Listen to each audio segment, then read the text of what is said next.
Update. I'm about to sue my late wife's family, and it makes me sick. Original story. My wife died suddenly in an accident that critically injured our son. Suffice it to say, along with being shattered, the whole matter has me rather preoccupied. Her family arrived rather quickly and took charge of a lot of things, especially the funeral. It was helpful because my focus needed to be on my son. I was pretty much a guest at my own wife's funeral, because although I was there for a brief while, it was on a day when my son was scheduled for a rather serious procedure, and so my time was divided.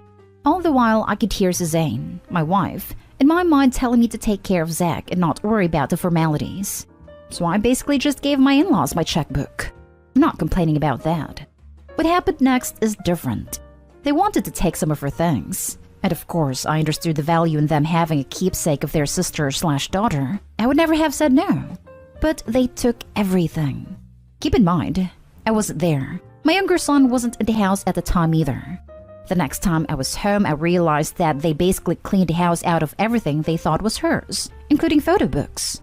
Hours before this, my wife's older sister even went so far as to say she wanted to take PJ, my younger son, saying I needed time and that he would be better with them. I shut that down before she ever finished the idea, though I tried not to let my anger show. In the immediate, my feeling was, I'm not going to deal with this right now. I simply didn't have the time or bandwidth to deal with it then. Not long after, my wife's sister called asking about several pieces of jewelry, claiming them as heirlooms to the family. That prompted me to recall a safe deposit box that my wife kept. I never thought we needed it. When I went to close it out, I found the jewelry. They're not getting the jewelry, but also among the papers, I found that she had a will. It wasn't formal, but it was detailed, and I later learned that it is enforceable. Key to note, my brother-in-law, after learning that his wife took such things as our photo books, demanded that she return them. She refused. My lawyer has been communicating with me constantly since the accident. There are so many details, and I had already given him the will. When I told him that my sister-in-law refused to return the property, which rightfully belongs to our children, he told me he would make a written request for all items to be returned to the executor, me, in order that they can be distributed in accordance to her wishes, and asked me to make a list. This was over a month ago. Today, I get a reply from some attorney stating effectively that I had given them permission, and so all items questioned were gifts. Are you freaking kidding me? This reply came through my lawyer, wherein he said, now we play hardball. He said he'll seek an order, though I'm not sure if that requires a trial. Did I meet with him next week? I would be passive at the shadow of all this mess if it meant protecting my boys from a family upset. But a line has been crossed. I want my sons to have a good relationship with their mother's family. That's paramount, and I would do whatever it took to ensure that. Now we're about to get into a legal dispute, and things are likely to go badly. My last communication was with my mother-in-law, where she lost her mind on me. We had always been close, so this is all so strange to me. She was making demands that were unreasonable. The call ended abruptly when I explained that the boys were my children, that I would decide what is in their best interest, and suggest that she not test me because I'm done playing. I don't need this crap. I buried the love of my life. I'm dealing with the after effects of the accident. I am doing everything I can to bring my son back to good. And now I have to deal with this? Thing is, people manage grief differently. I get that. I respect that. These are not bad people. They are simply behaving badly. But I can't allow it. I haven't told the boys about any of this yet. I hope I won't have to. More than once, one of them asked where this or that is, and I told them that their aunts borrowed them. Who does this? Seriously. Anyway, I have nobody to yell at, but I really don't want to kick the dog. I love the dog, so I'm just venting again here. Thanks for giving me a place to do that. Now for the top comments before reading the update. You are 100% justified, and I hope you get them in court. That's some BS. I'd be doing exactly what you were doing. This makes me so mad. We had the same issue when my brother died. People stealing things, saying they wanted to be in his room one last time. We did, however, take all the valuables out before people came by. But those sentimental things, those are worth more than money. Get those people. You know, I'm actually glad to hear your anger because it makes me feel more justified in my own. This really is wrong. It's not just me. My aunt did that when my grandmother died. She just showed up with boxes and tried to take everything. My mom stepped in and luckily stopped a chunk of it. One day she came back when Mom wasn't around. I was only 11, so I couldn't do much. But I watched her go through the apartment and she would say, "Oh, I like that," knowing my grandfather would just let her have it. Freaking vulture. I'm very sorry for your loss. People suck. You're doing the right thing. How dare they? She didn't belong to them. You're entitled to her memory too. Of all the heartless and sensitive things to do. I've heard of people hiding all of the deceased things and rug sweep their grief, but to have that done to you against your will? That is absolutely belittling to the value she played in your family. My blood is molten on your behalf. I wish you luck. Thank you. She was my family. She belonged to me and to our sons. We were her family by choice, and our boys are entitled to everything she wanted them to have. These people are about to figure that out. They're messing with the wrong guy. I hope your son is doing well. He is, and thank you for asking. He's doing better every day. And now for the update. After my wife died suddenly, I vented here about how her family came through and took her belongings. The reaction from the sub was more than I expected, and was appreciated. A lot of folks here were pissed on my behalf. Many asked that I update, and so I am. I had a long and reasonably deep discussion with Suzanne's mother and sisters earlier today. They speak to the boys, my sons Zach and PJ, on occasion, and actively seek the connection. I haven't spoken to them in a while, and haven't proceeded with any additional action since the initial request through my attorney that they return her property, now my children's property. It was my wife's older sister's birthday a couple of days ago, and, for all that's happened, I still made sure to send her lilies. Suzanne sent her lilies every year. I guess I was looking to remain human through all this mess, and maybe rubbing their nose a little at the same time. Either way, this was the catalyst for her call today. We spoke for a minute or two, before she asked if I would speak to them all together on Zoom. They were actually standing by as we spoke, so I closed the door of my study and joined them online. As they popped up on my screen, I didn't say anything. I didn't show any emotion at all. This was their invitation, so I would just listen, and I had no idea what to expect. Her mother started a conversation by hitting the tough subject head-on, saying, "We have the request from your lawyer and we withdraw our answer. We want to comply with everything." Then her older sister added, "And we want to know how we can fix what we broke." For the hell I've been living over this? The relief of their words was enough. So I told them nothing needs to be broken. They asked me if I would listen, and of course I said I would. And for a while I did. I didn't say a word. They were orderly, if not rehearsed in their monologue, taking turns at affirming each other. Her mother explained that they were shattered after losing Suzanne, and that they seemed to come together as a pack. We've had some time since those first days and we've talked it through, and all of us realized that we weren't thinking, her younger sister said. Part of their grief was anger, they explained. They weren't angry with me, just angry in general. When they were at the house and picking a couple of items to keep, they just kept taking things. Her older sister explained that they were upset that, as Suzanne's husband, I controlled everything and everything defaulted legally to me. She said it shouldn't have upset them, acknowledging that's just how it is, but that they felt secondary. This was the only time I spoke, saying, "I never made you feel secondary. We just wanted her back," one of them said. "Without that, we just wanted everything we could have of her." They knew they were wrong, but being wrong only made it worse. They explained it like digging a hole and not being able to get out of it. "So we doubled down," one of them said. Her mother became emotional when she said, "I read the inscription on the box and realized that it wasn't Suzanne's, but that she had it made for you." She then said she didn't mean to take it. The inscription she speaks of is carved on the inside lid of a small decorative box that Suzanne gave me years ago. It reads, "Still and after all." She always said that to me, especially after I would drive her crazy. Whenever it got Suzanne mad, I'd ask if she loved me. She always said, "Still and after all." Anyone would know that the box means a great deal to me. The upshot is that my brother-in-law will be returning everything next weekend. Her mother emphasized everything. He'll be driving down and my sister-in-law asked if it might be possible for him to stay over, given that it's a long ride. I told her that Anthony should always consider this his home, and they should too. When they finished, it was my turn. I didn't say much. I didn't want to say a lot. I only told them how much their decision meant to me and the boys. I explained that I understood everything they said. We were all out of our minds, I assured them. I'm relieved and yet cautious. I need some time to pass, but I'm hopeful that the relationship will heal going forward. I remember reading your original post. The fact you are mature and adult enough to hear them out for your kids' sake is commendable. If anybody came for my partner's stuff if she had passed, I'd be going King Kong on everybody that gets over the threshold. I'm super hyped for you that you got your wish though. Truly excellent news. Thank you. You might remember that I was on the verge. There was a lot of talk about scorched earth. I'm just so glad it's resolved. I'm glad for this update. Happy that they saw their actions were not right. I'm glad that they took a step back and regained their humanity. Godspeed and good luck. Wow. I haven't seen your original post, but reading this brought me to tears. Reconciliation is not something you see often these days. How big your hearts must be to have agreed to speak with them all on the spot.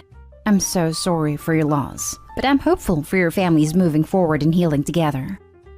I read your original post, and it was heartbreaking and infuriating all at the same time.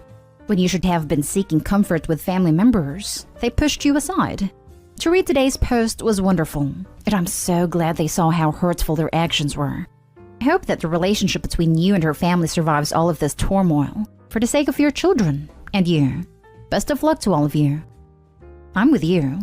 I really do hope that this is something we can put a period on and move forward to better days. I'm thinking we all want that. And the best part, my boys still have no idea. I'm trying to keep it that way. Thank you. Now for the last story.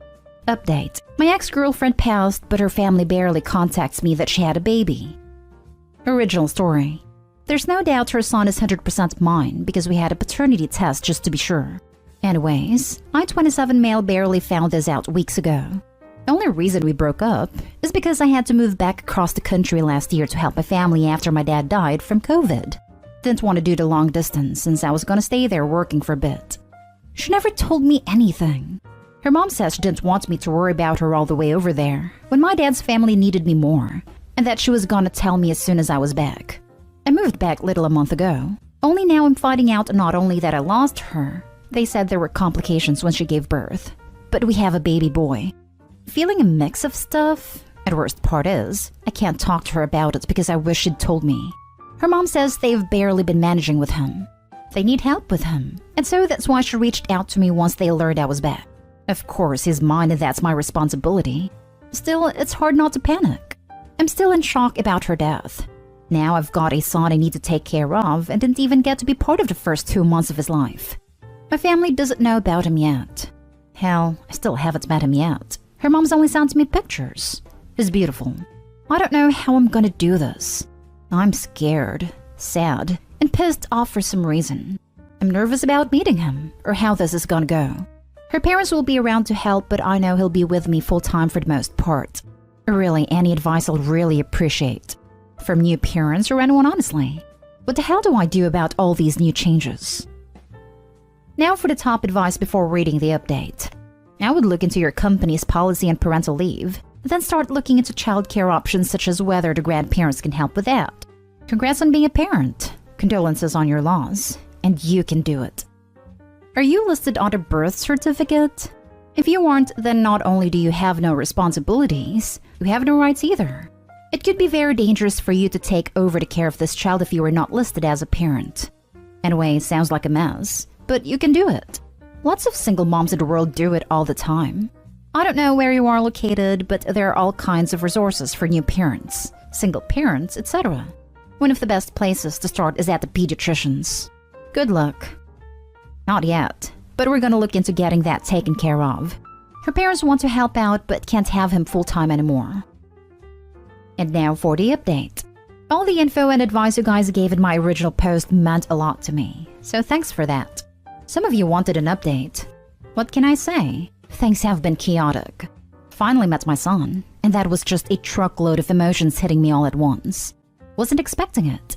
My ex's mom had to take him for a minute because I was literally sobbing. It wasn't because I didn't want to be his dad or anything. It's one of those moments where everything hits you at once and the only thing you can do is cry.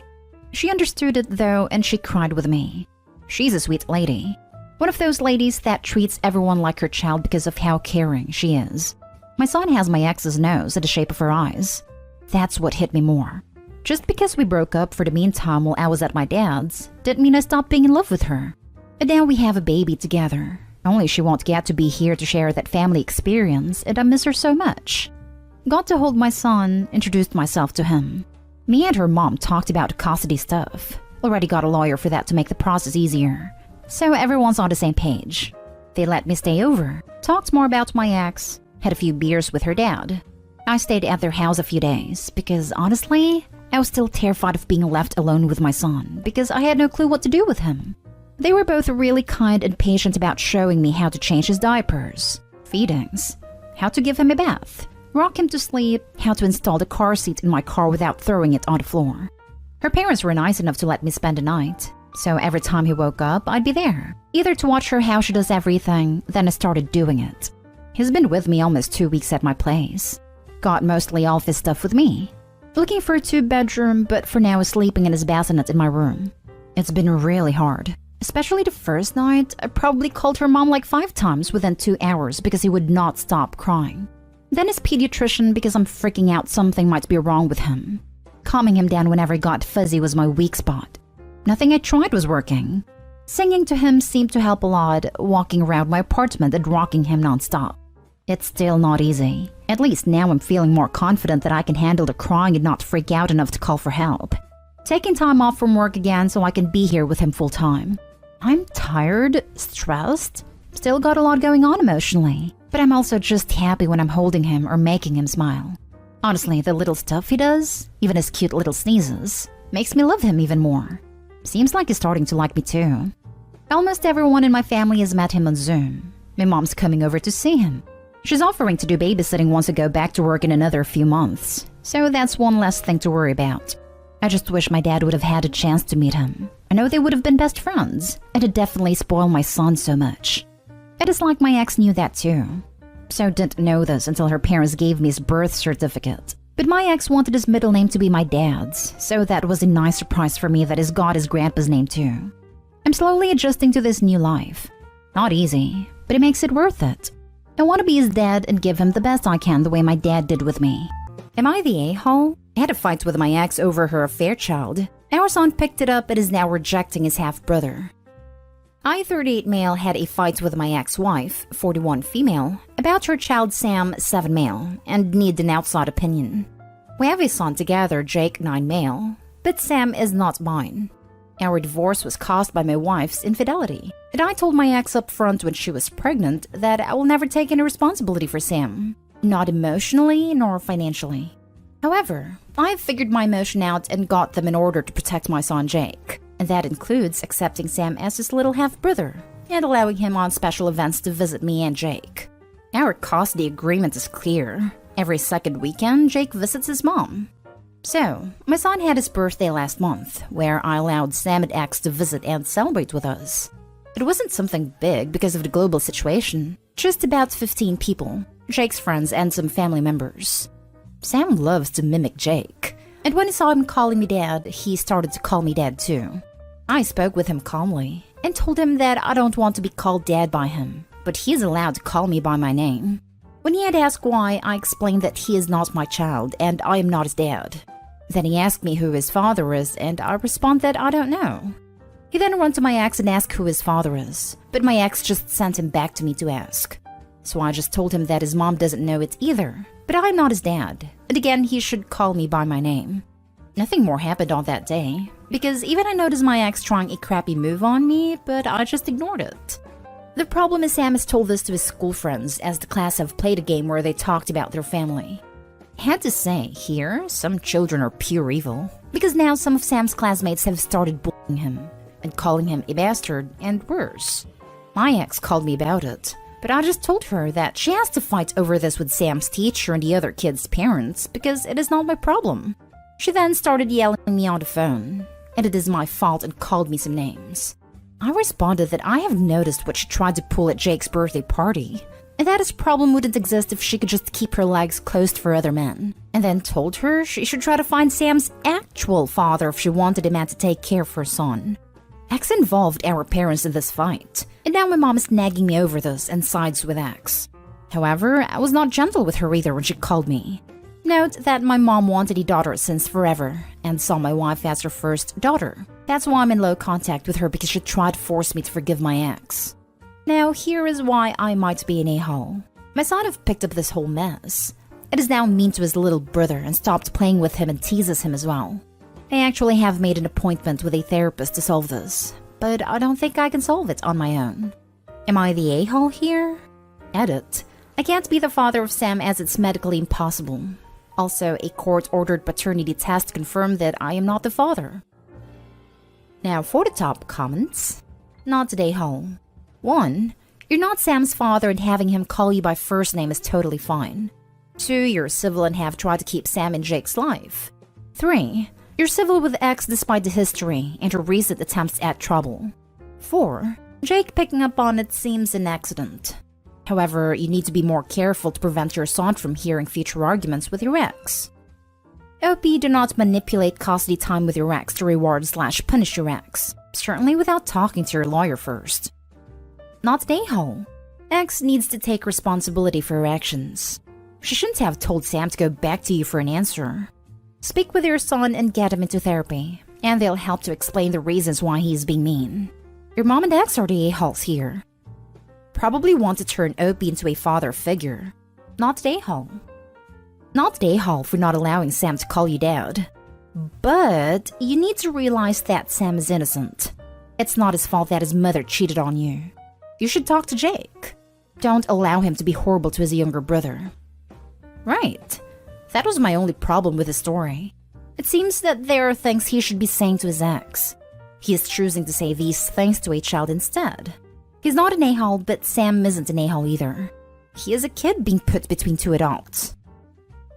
Next story. Am I the a-hole for taking my son on a trip I knew his step-siblings wanted to go on?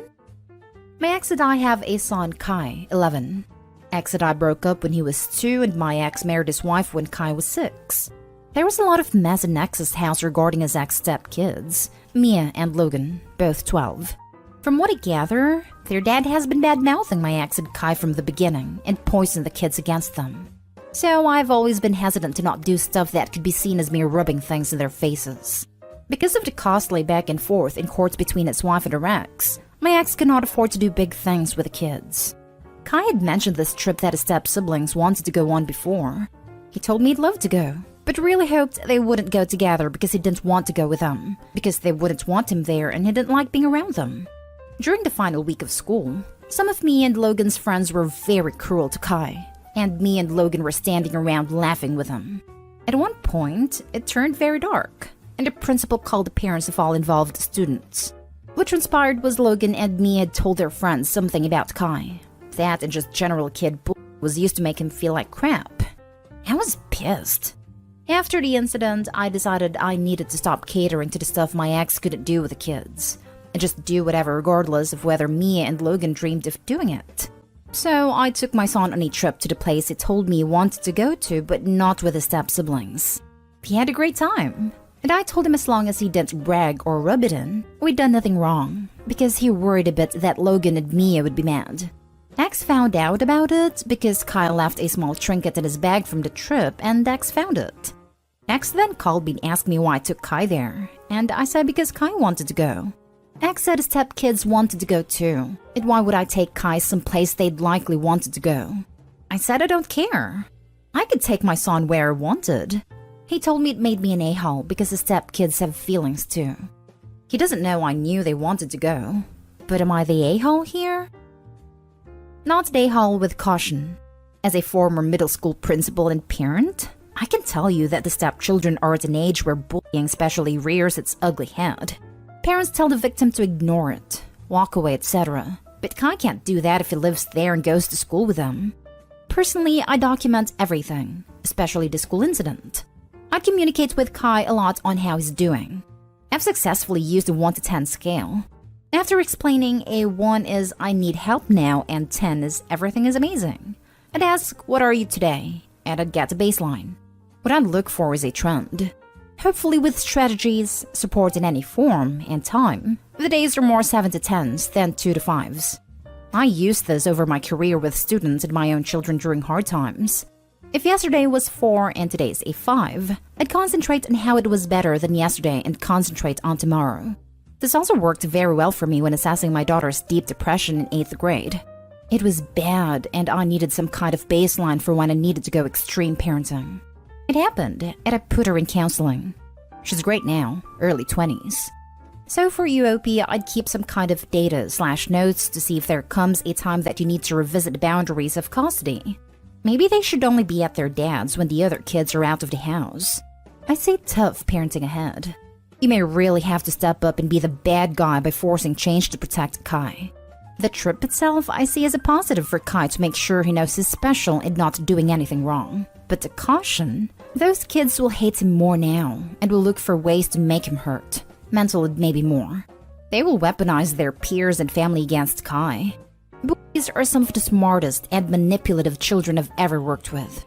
They know who is where and they capitalize on weakness. Here's where your Rex fits in. Enough said. Good luck, and I'm glad Kai had something positive to do. My guess is those days with you are really high in the scale. Totally not today, Hall. And piggybacking off this post, a friend currently has a client who is going through the same thing. Ex remarried a horror show with a horror show daughter who tortures client's kid. But they took ex back to court and they just rendered a decision that new wife and her kid have to leave the house for the duration of visitation. That is something you might want to look into. Your ex probably can't afford a legal fight on both ends, so he's likely to cave. Not today, Hall. It is not even close. What a nightmare for your kids who have old step-siblings that are b****s. You don't owe them any special treatment, and especially not awesome trips. Even if the step-siblings weren't that, there's no good reason to deprive your son of trips just because their own family can't take those same trips. Now for the next story. Am I the a-hole for using some of my stepson's camp savings to buy a replacement sneakers for my son? My son Chris' 16th birthday was weeks ago. His mom, my ex-wife, couldn't be with him due to work but sent him a pair of Adidas sneakers as his birthday gift, as Chris is a runner and he enjoys running every day as a way to relieve stress and anxiety. My stepson Jake, 17, saw the sneakers and said they looked like the ones his favorite artist Kane Brown was wearing in Famous Friends music video, and so he got so hung up on them, always asking Chris to see them and try them on. Chris let him see them but not wear them, because Jake has bigger feet and he was worried he might ruin them. Jake wanted to wear the sneakers in front of his friends, but Chris didn't let him leave the house with them. Jake ended up sneaking out with them a couple of times, which made Chris hide them from him, since he kept taking them without permission. Jake was no longer able to sneak out wearing the sneakers, and begged Chris to let him wear them one last time at a party his friends had. Chris said no, but Jake somehow was able to locate the sneakers. But instead of going out with them, he cut them with a hand pruner and kept them in his room while Chris and I looked for them, till his mom found them. Chris saw the damage and was upset. I grounded Jake and promised Chris to get a replacement. But when his mom called to tell me those sneakers are worth $600 and had to be replaced, I was in utter shock. I saw the receipt, and even then, I couldn't believe it, because $600 is way more than I can afford. Chris's mom is a cardiologist, so she can afford this stuff, but I obviously can't. I was fuming. I let Jake know how much he messed up, and told him I will be replacing the sneakers using the money saved for his week-long summer camp. Jake had a meltdown, and said he was already punished and that it wasn't fair to punish him further. My wife thought I exaggerated, and talked about how important summer camp is for Jake as he's been waiting for it for months. I let her know that Chris's mom is rightfully upset her gift for him got ruined, and because Jake acted out of spite and maliciousness, then it's only fair that he pay for replacement. My wife assured me if Jake knew those sneakers were that expensive, he would have never ever touched them, but thought Chris wasn't letting him borrow them on purpose.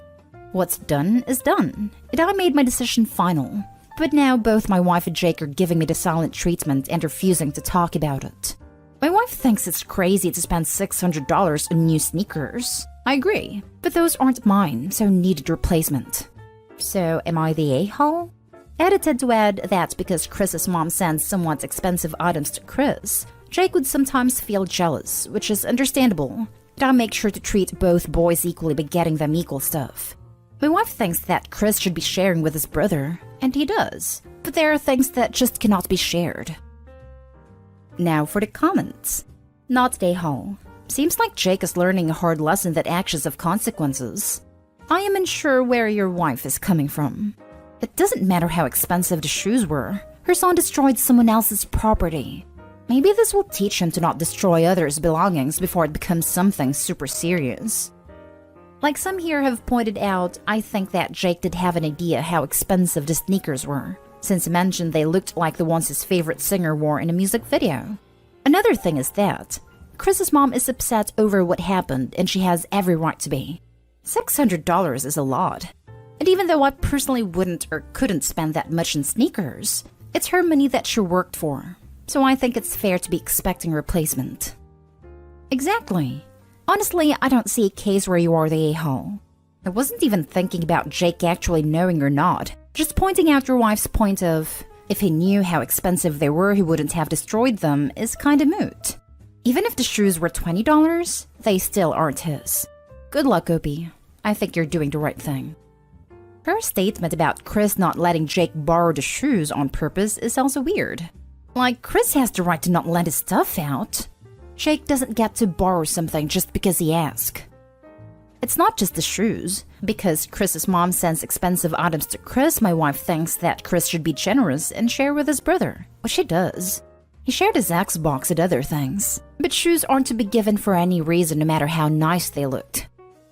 Your wife is an a-hole, dude. She's jealous of your ex and wants to make your son share the wealth without any of them deserving it. You picked a real winner here. Your son doesn't need a reason to not let others use his stuff. It's his. It belongs to him. She wants nice things for her kids. She needs to work for them. Last story is titled, Am I the a-hole for not leaving my newborn twins and toddler while my sister had a meeting? I, 23 female, have a 2-year-old son and 2-month-old twins. I am a stay-at-home mom, and my sister, 25 female, who is in grad school, has been staying with us while her apartment building gets fumigated.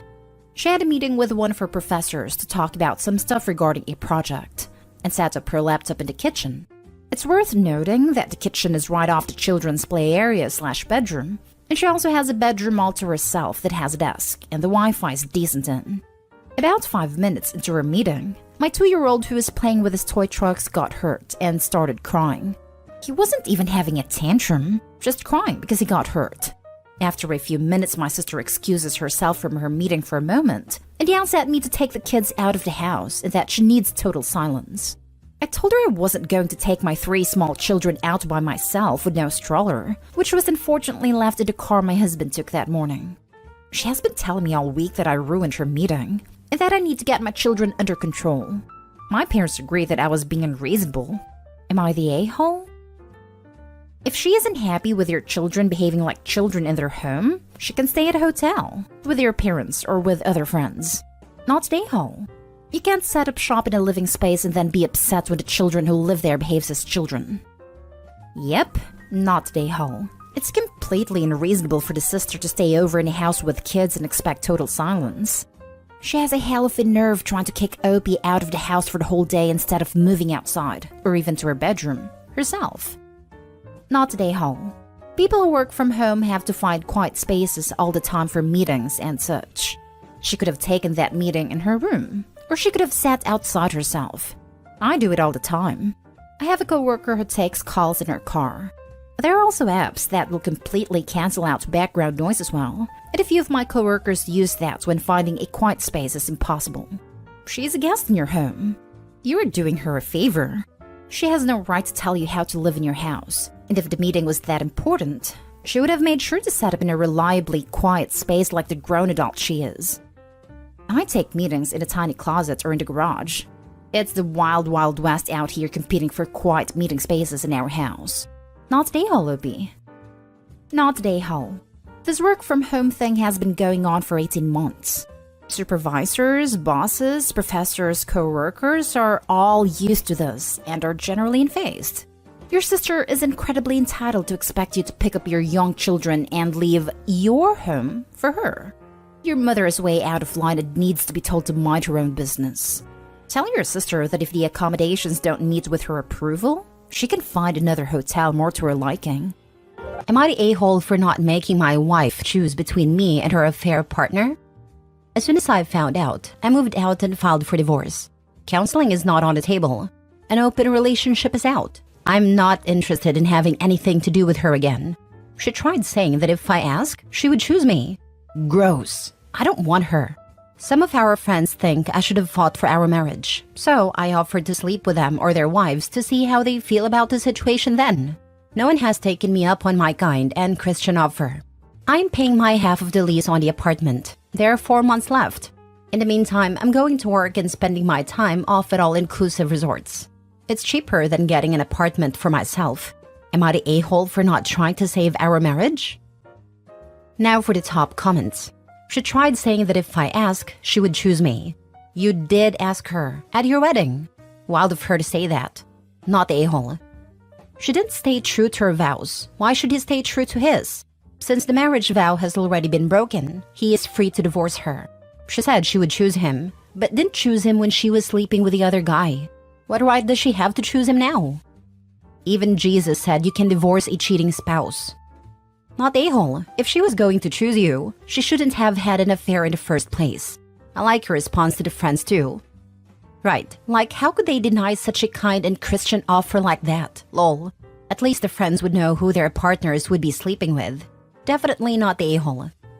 Not the a-hole. You pleading and begging, please stop cheating on me. Please, please, choose me, is emasculatingly humiliating. Not to mention, she already chose this other person. You made a correct move. She would have chosen you to be her doormat, as she continued to cheat whenever the heck she felt like it. You can sleep well tonight knowing that you improved your life, and the best is yet to come. You'll eventually meet someone who deserves you. I'm glad to see someone with some damn self-respect. The pick-me game is pathetic. So many of those posts. It makes me sick. Next story. Am I the a-hole for letting my ex-girlfriend have gonorrhea for a year?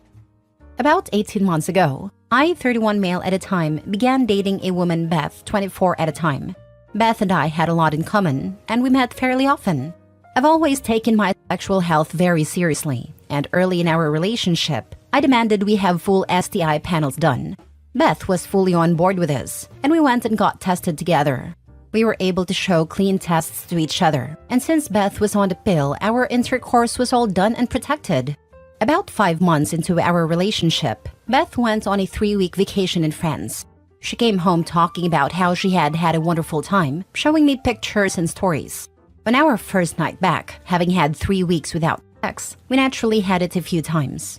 2 days after that, I had extreme pain during urination and discharge from my member. I honestly had no idea what was going on, so I went to a urologist who immediately told me that I must have a bacterial infection. He asked if I had been exposed to any STIs, to which I responded no, I hadn't. He then said for precautionary measures, he'd give me preemptive treatment for bacterial STIs while waiting for my lab results. A few days later, my lab results came back. By the time, my symptoms had entirely disappeared. I went to the doctor's office, and he explained that I had gonorrhea. I was stunned, because Beth was my only partner, which meant one thing. She had cheated on me, probably in Europe. At this point, I ghosted Beth. Blocked her on social media, phone number blocked. I assumed she'd try to reach out in some way, but she never came to my house to see me. I figured that was the end of it, and lived my life as normal for the next year. Well, yesterday I got a visit at my front door. It was Beth.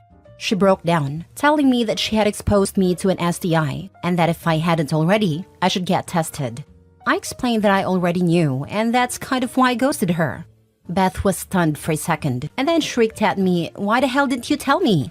Apparently, having gonorrhea for a year wreaked havoc on her reproductive system, and she may be completely infertile now. She always wanted to have children. I'm conflicted now about if what I did was a-hole-ish. At the time, I was so depressed that I just couldn't bring myself to talk to her about it. You know, normally F around and find out isn't quite so literal. My ex found someone and banged some random dude off Tinder a week after she broke up with me. Called me, asked if I gave her chlamydia, told her no, got tested anyway and sent the results. It was negative. And she had the nerve to blame me, that it was my fault she went out and raw dogged some guy from Tinder. She also effed around and found out quite literally. If it were me, I would have communicated a diagnosis and then ghosted. However, I don't care how any of you spin it. OP cannot be blamed for the actions of the ex. Asymptomatic or not, sexually active adults should be tested regularly. It's been a year, so that means neither her nor any of her other partners have been tested in that time. Not to mention, she chose to sleep with a stranger unprotected and didn't get tested and exposed him to the STD in the first place. It's likely not the first time she's done it either. We just went through a freaking pandemic, and no one learned a damn thing about protecting each other and caring for the public at large. Humanity's cooked. She knew she had unprotected sex and was completely irresponsible by putting your health at risk. She cheated and then infected you with some other guy's gonorrhea. How vile is that? If she was so concerned about her reproductive health, then she should have been getting tested regularly. How many other guys did she infect after you, I wonder? This is a majorly harsh life lesson for her, if she truly is infertile now. But she did this to herself, not the a-hole. Exactly this. But I have to add, if she was so concerned about her reproductive health, she would have used protection when sleeping with random people in Europe. But I like to believe that some things happen for a reason, like breaking up a relationship between a cheater and a good responsible man. I'm glad OP took his symptoms seriously and got it treated. Next story. Am I the a-hole for accidentally raising my voice at my wife and throwing away her dishes and clothes because she won't wash them, just buy new ones? I, 28 male, have been married to my wife, female 30, for 2 years now, together for 5. We were going to start trying for a baby, but that got put on hold and might not happen anymore. My wife and I both work, and we make about the same amount and work about the same amount of hours. My wife and I originally had a chore system set up, where we just rock, paper, scissor the calendar for our days off. We got a pretty fair cut, I want to say, but she did get more dishes days. I got more, if not all, the laundry. My wife hates washing dishes. She hates it with such a passion that she sometimes just shuts down and cries when she sees them in the sink. Before, when I caught her crying, I immediately went to help her, switch chores for the day, calm her down, and then it was fine.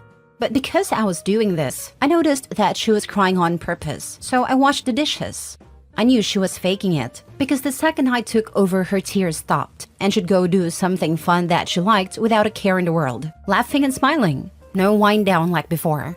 Because of this, we changed our dishes to whoever makes the dish washes it. Like children, with the exception of cooking. Whoever cooked doesn't have to wash the pots and pans because they put all the work in for dinner. This was also her suggestion, which I was more than okay with. This was working out for a little while, until I noticed that my wife made a lot more dishes than me and just didn't want to wash them. I asked her when she planned on washing dishes after I made dinner at her request, and she blew up on me, telling me to quite literally F off. I did as she said, but left the dishes. The next day, she asked me why the dishes weren't done, and I told her because she didn't do them. This started a fight, and I washed them, but I wasn't happy. I do most, if not all, of the laundry because she just won't anymore, and I refuse to wear dirty clothes. The only thing she has to do with the laundry is put it in the basket. That's it. We have a basket for darks, colors, and whites. She insists on her own basket for underwear and whatnot, so that's its own thing and I hand wash it. She's been not putting her clothes in the basket. At first, I picked up all of her clothes and washed them because it was no big deal. But when I watched her take her clothes off and just leave them on the floor because I always pick it up, I chose to leave her clothes there. She asked me why her clothes weren't done. I said because she didn't put them away and she blew up on me. Same story. Recently, this all came to a head with all the fighting. My wife has been getting lazier and lazier to push back because of our fights. And at first, I was doing all of her chores on top of working. But I had a little moment of, why am I even doing this? And just stopped. The dishes piled, her clothes were dirty, crumbs were everywhere on her days. On my days, everything was spick and span. She decided that she's going to just start buying more dishes and clothes to combat not doing her part. I cannot tell you how frustrated this made me. She was buying plastic spoons and forks, paper plates, Walmart t-shirts, and whatever other cheap alternative to the nice ones she has at home. I just decided to start tossing them. When she noticed that I was tossing her cheap alternatives, she blew up at me again. And for the first time since we've been together, I raised my voice. My voice is deep and I'm a big man, so this scared her, which I regretted. I immediately lowered my tone and told her that she just isn't doing her part and that she's wasting money buying useless things when all she has to do is just clean up after herself and put clothes in a basket. She cried, and despite how many times I apologized, she told me that she doesn't feel safe with me, and that maybe we're better off divorcing. This shattered me. She's been cold toward me, sleeping on the couch, and playing domestic violence signs videos out loud. It's such a low blow. The videos usually talk about yelling, throwing away items, control, emotional abuse, and signs that they're going to get physical.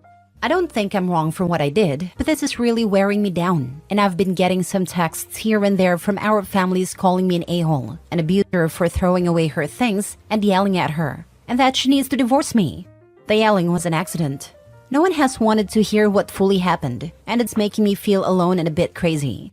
My friends are either staying out of it or are on her side if they're women. I've been losing friends. I feel like an a-hole now. Am I the a-hole? All I wanted was for her to clean up after herself. I'd never hurt her, and I've never yelled at her before, which I do regret. I didn't mean to scare her. I was just beyond frustrated because this has been building for months. I get that it was probably immature to throw away the disposables and that I should have just cleaned up after her, but I was just frustrated. Now for the top comments. It's not too soon to admit that she's not the best partner for you. If what you write is completely accurate, then it's you who is in an abusive relationship and should exit. Opie didn't ask for this advice, but I think he needs it. Please, please do not get this woman pregnant. Get out and buy what you need, and use them to make sure this doesn't happen. Do not rely on her to manage birth control. Stop having sex with this woman immediately. Move out and move on. I'm honestly a little frustrated with the OP that he doesn't done this already. Crazy train. This, OP, if you think she will ever get up from a sound sleep at 2 a.m. with a baby cries, you are sorely mistaken. You and you alone will have sleepless nights for the next 1 to 3 years plus. If you get her pregnant, run while you can. Lord, just divorce her. She sounds like a 12-year-old. Now she's playing domestic violence victim because you yelled once? Get out of there and find an adult to share your life with. Seriously, she seems manipulative, unstable, dishonest, and just gross. I do not understand why OP would stay. Not a-hole. Last story. Am I the a-hole for letting my ex's mom into my book club and making his fiancé feel dumb? I, 28 female, dated Jim, 29 male, fake name, when I was 24. We separated when I was 25, and I haven't talked to him much after that. But I still sometimes speak to his parents, especially his mom, whom I have even introduced my father-in-law to as they both love gardening. Now, I've been running a small book club for my uni days, with just a couple of lovely women, and we gather in my home library and talk about books in witchy or historical fiction. We also talk about gardening and old folk tales, and I just consider it a very fulfilling hobby. Jim's mom, let's call her Amy, asked me last month if she could join my book club, as my father-in-law had mentioned it to her when they were chatting at the nursery. She thought it sounded great, and I said yes, and I didn't think Jim would mind. Also, it wasn't his business. Amy then joined one session and gushed about it to her husband, who mentioned it to Jim.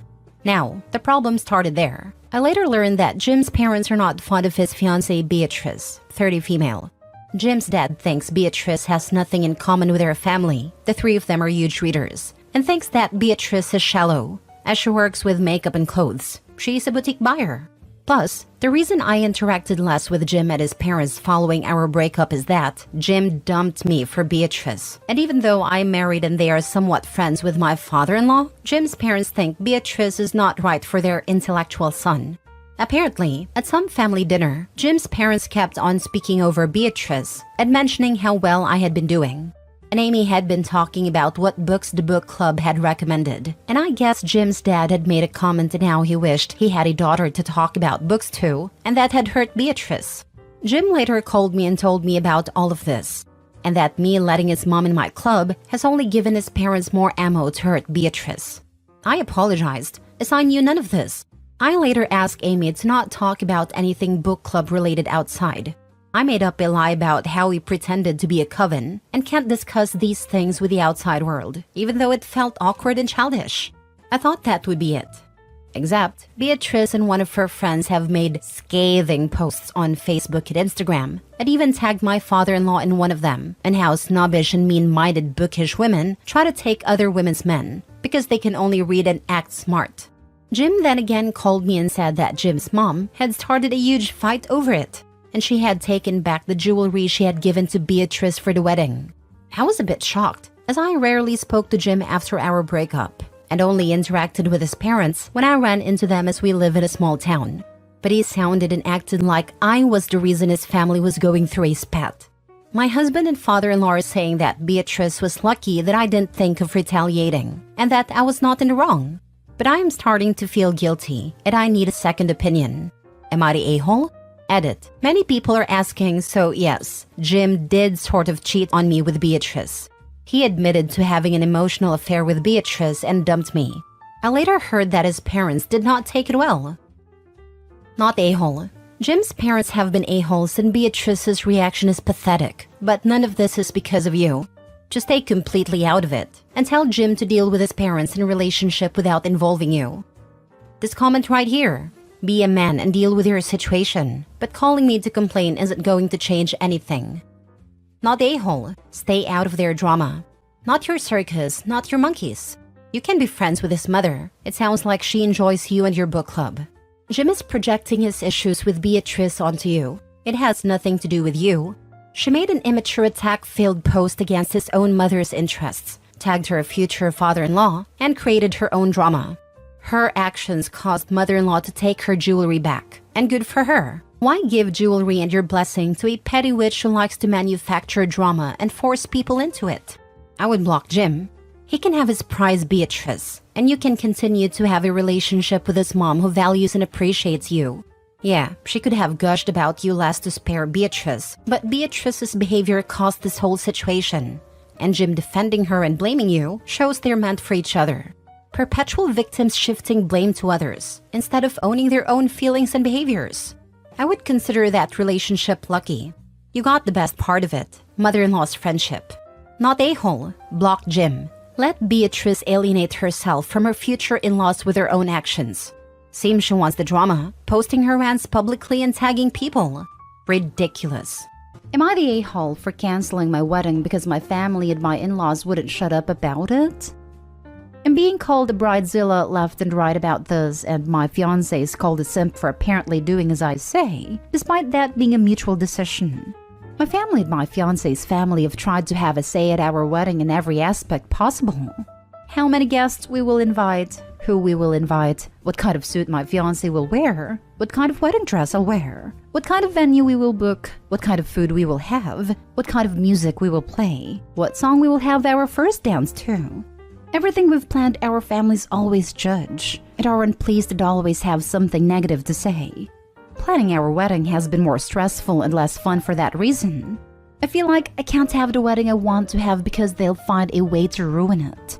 At this point, I don't enjoy any of it, and neither does my fiancé. We try to make our boundaries clear with our family several times, and they'd get mad and somehow got worse whenever we tried to set boundaries.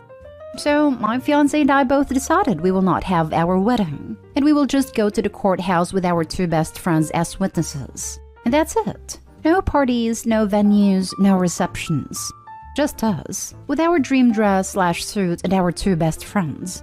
And after that, we'll book a restaurant to have some dinner with our 10 closest friends. That's all.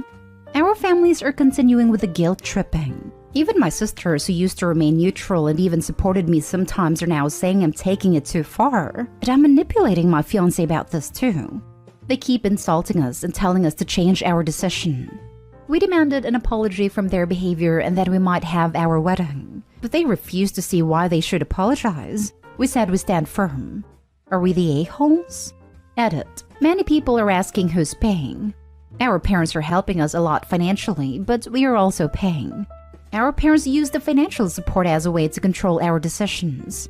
We wouldn't stand for that. They shouldn't offer to pay if they couldn't respect that the final decisions would be our own. For example, my in-laws refused to pay for the dress I picked because it was beige and not white. Our parents demanded we uninvite friends of ours to make room for relatives and friends of their own, and many other things. Now for the top comments. Not day home. We had our dream elopement. It was fantastic. Best decision ever. Dressed up how we wanted, had a photographer. It was great.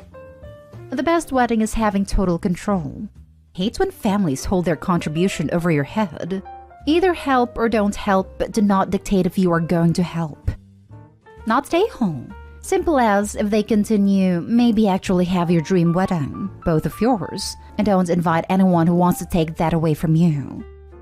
That would mean no family at all, which right now doesn't seem like a bad idea, but I can't handle any more drama. That's why my fiancé and I decided to be low-key about it now.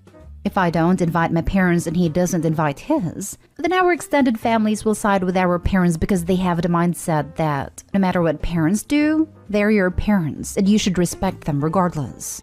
So they'd stand by our parents and not attend our wedding as a way to protest. Respect is not blind obedience. Their need to control and show off to friends is their first priority, and a wedding and its meaning secondary.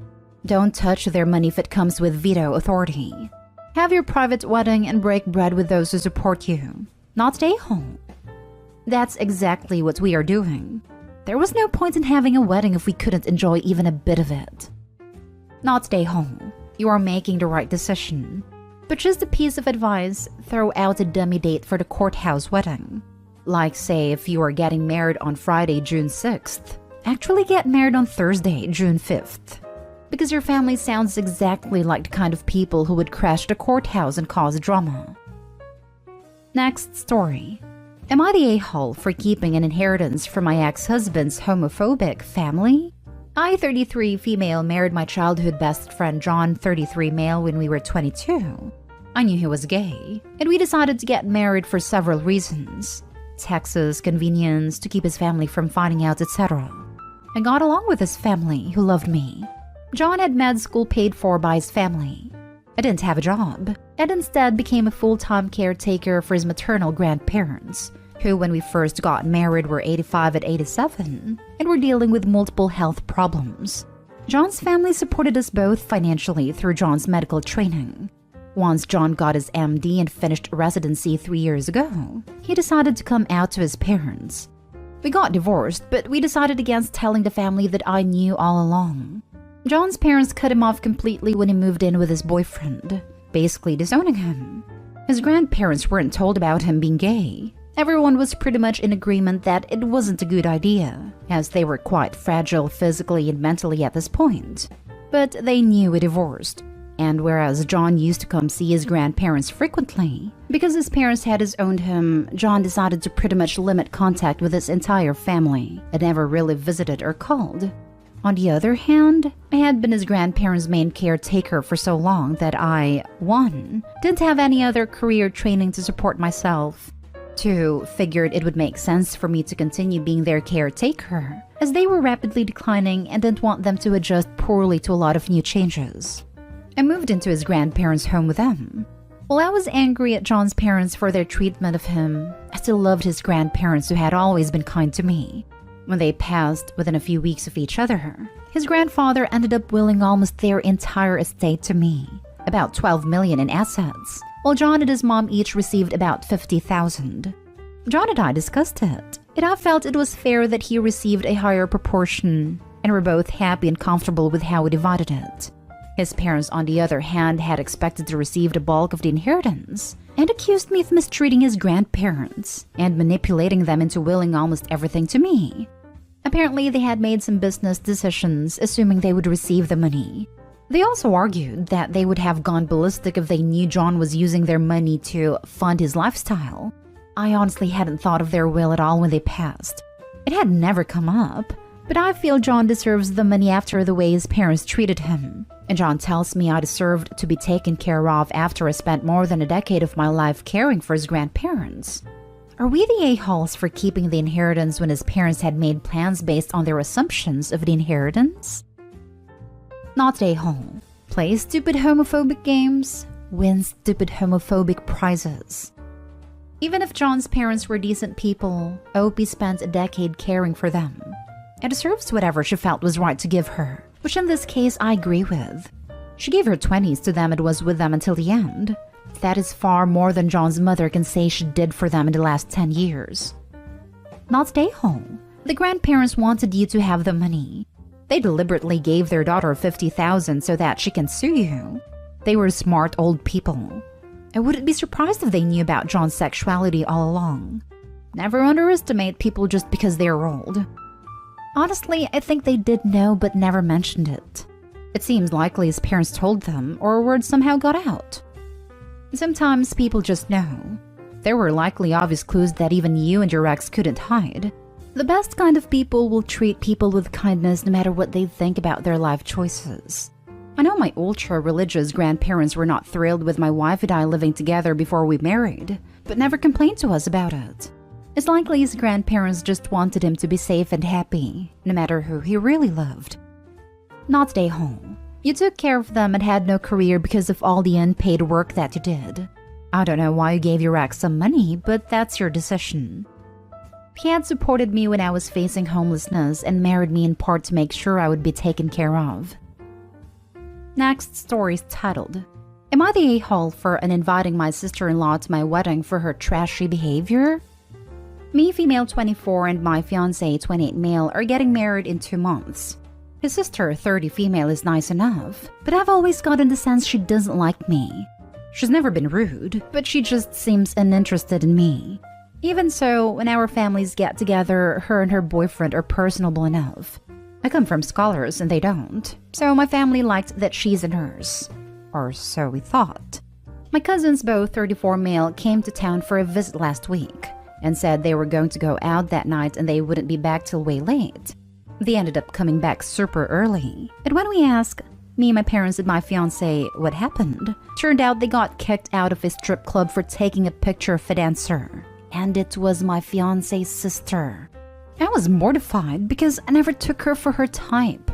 We told fiancé's parents and it was a huge thing. Lots of drama between her and their parents. Eventually, everything calmed down and it became she's an adult. It's none of our business. This really rubbed me the wrong way. But I told fiancé that I was no longer comfortable with her coming to the wedding. I was met with a lot of resistance, but eventually he agreed. When I called her to explain myself, she blew up at me and told me I was shaming her for something that didn't affect me. I told her it did affect me if she would be bringing a trashy atmosphere to my wedding. We come from money, and the last thing I want is men lining up for her services outside a broom closet. And I told her that much. She said she was offended that I suddenly think of her that way, but I told her she was more suited to a bachelor's party than a wedding, and I hung up. Well, ever since then, their family has been telling me how much of a witch I am for telling her what they want. And now my fiancé is starting to say I should reconsider, but I don't think bringing a stripper to a wedding is appropriate. Now for the comments. I come from scholars and they don't. You're the a-hole just for that statement. Are you going to ban your trashy cousins who went to the strip club as well? They'd probably be the first in line for her services should she decided to offer. What the heck does I come from scholars even mean? Does this brain surgeon know that 1, education does not equal intelligence? And 2, even if it did, intelligence is not always hereditary, and smart people have dumb kids all the time? Info. Where does the sister exhibit trashy behavior in this story? The only one acting trashy is you. And the cousins who violated her privacy by taking a picture. You're the a-hole. I'm missing exactly where your sister-in-law exhibited trashy behavior. She has a job she keeps private. Period. You literally had no idea until your family started to creepily sneak pictures of her while they were out drinking and carrying on. Your sister-in-law may work at a club, but your family was kicked out of the same place for being classless and out of line. They were literally too trashy for the atmosphere you're complaining about. Then you decided to dip yourself further into the dumpster fire of trash that is your family by blasting an adult's business to her parents as if she's a little kid caught skipping school. Was the tattletale nonsense necessary about something that's clearly zip all of your business? And again, while your sister-in-law is busily doing nothing offensive, you're worried your family and friends are so completely trashy themselves that they'll be lining up at a wedding no less. For services no one has even offered, like a pack of crazed animals. What kind of people are you related to that this is going to be a problem? I don't know what kind of scholars you've got hanging around, but I have literally never, ever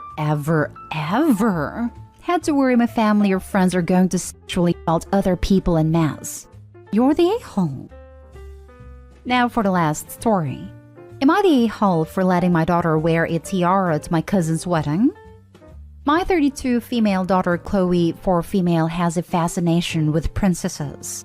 She loves the color pink, wears only dresses, and has an array of tiaras she wears everywhere except at preschool where she can't, but she does have it in her backpack. My cousin 33 male Alex, fake names, invited us to his wedding, which was this past Saturday. Chloe was excited because she got to dress up and stay dressed up the entire time. She also couldn't wait to see the bride's dress. She asked if she could wear her princess tiara, and I said of course. We got to the wedding on time. However, the start time was delayed for unknown reasons. 15 minutes after it was supposed to start, one of the bridesmaids came out and told me that the bride Jen, 31 female, was refusing to come out because my daughter was wearing a tiara. I thought she was joking, but she wasn't. Apparently, the bride was also wearing a tiara and wanted to be the only one wearing it. I told the bridesmaid that Chloe loves tiaras and always wears them. The bridesmaid said, not today, she isn't, and told me it needed to be removed. I said no. The bride is a grown woman and was being petty over a child's tiara. The bridesmaid left for a couple minutes and then Alex himself came out. He told me to leave. I asked why, and he said because I won't tell Chloe to take off her tiara. I said this was ridiculous, and Alex said it's not my wedding. And when I get married, then Chloe can wear one to mine. But that I'm officially uninvited regardless. Others around me told me to just take it off, and I wouldn't. Alex's mom came over and escorted us out. Chloe was upset and crying because she feels she did something wrong. And I'm upset because I can't believe someone would be jealous over a literal 4-year-old. I also feel bad because Chloe was really looking forward to seeing Jen's dress because she loves wedding dresses. But literally no one is on my side. Am I the a-hole? Edit. Someone asked if my cousin has a mental illness. I said no, but the bride has Asperger's, and they said that's important for you all to know. You seriously need to parent up and teach your kid that there's a time and place for indulging your inner princess, and a time and place for sitting back, following dress codes, and letting other people shine. For example, at their own goddamn weddings. You were asked nicely, but were petulant and entitled. You caused this. It's not over a child. It's over your lack of parenting. There's a reason nobody's on your side. You're the a-hole. I agree with this. 4-year-olds should be taught time and place for attire. She didn't wear a tiara to preschool as mentioned by the OP, so a wedding is also a specific occasion. I personally would find it cute if I were the bride, but everyone is different, I guess. I think the bride's wishes, while over the top here, should be respected. Yeah, wedding conventions are stupid, so it's a frequent gray area here. But no one's saying Opie's an a-hole for thinking the bride is being extra. She's an a-hole for digging in her heels for no good reason, refusing to teach her daughter an age-appropriate lesson about etiquette, and ruining her daughter's day on top of upsetting the bride. I'd bet they were quick to yeet her because stuff like this is part of a larger pattern. You're the a-hole for not complying with the bride's request/demand. It is their wedding and their rules. There is a reason literally no one is on my side in this, because you were wrong. Ruined her daughter's opportunity to enjoy herself, and for what? The kid would have gotten over the removal for a tiara in minutes. So much more upsetting to have to leave the wedding and not get to do the thing she was actually looking forward to, which was admiring the bride. Nobody told Opie that pick your battles doesn't mean pick every battle. Not only that, but the daughter at 4 years old had a social graces thought to ask her mom before the wedding if it was okay to wear it. How hard is it to say, "Oh honey, I'm sorry. I thought it would be alright, but mommy made a mistake, and bride would like you to take it off." Like how you don't wear it at preschool. You can have it with you, but let's not wear it right now. Sorry, but you're the a-hole. Yes, it was absolutely over-the-top idiotic for the bride to obsess over a 4-year-old wearing a tiara. But once she told you to take it off, you should have removed it. She's the bride, it's her party, she makes the rules. Yes, your daughter would have been disappointed to take it off, but I guess she was even more disappointed to miss the whole event.